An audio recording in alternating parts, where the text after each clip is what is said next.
ka resolution le ka ko tantahi na kaya ki kumno pek persul le ki pinan mo ro ka kena hi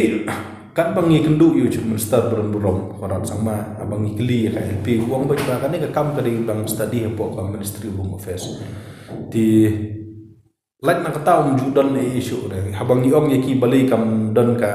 jingle protest yang kimeli baro ki minister baro judan kata ka jingle bali kandon kata ka aggressive posu ya ka ILP kam ngim shimlo ya kata hari ka belum pat kalong ba anda ki wan gitu ki union minister ha jalam khli amne langot apring choki ki ong bain bala da PI yang ki BJP lai pho wingot ke melingin ai ka ILP kabomut ba kumba kalong munta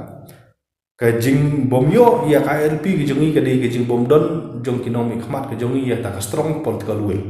but ka BJP le se kala ban sikwa ban sim kabu na kane ban yo political mileage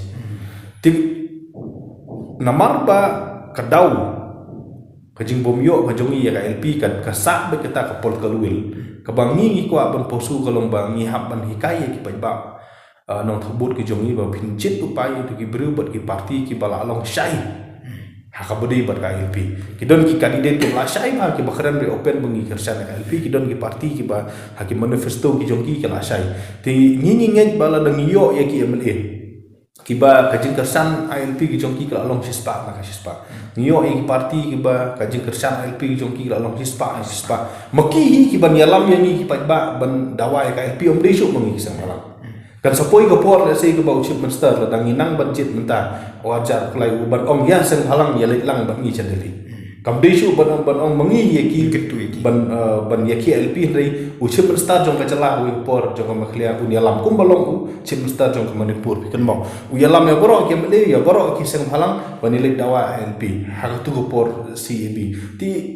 le si namar ba kidon ya tak strong political will tingi ki pajba ini bersut khusai borok like no kato ka ningut ngi ya san LP ka bangidu na kolong nyimpat yo menteri dang ba la ne kan hun menteri la ne ke mele ke bolong fully committed ya kai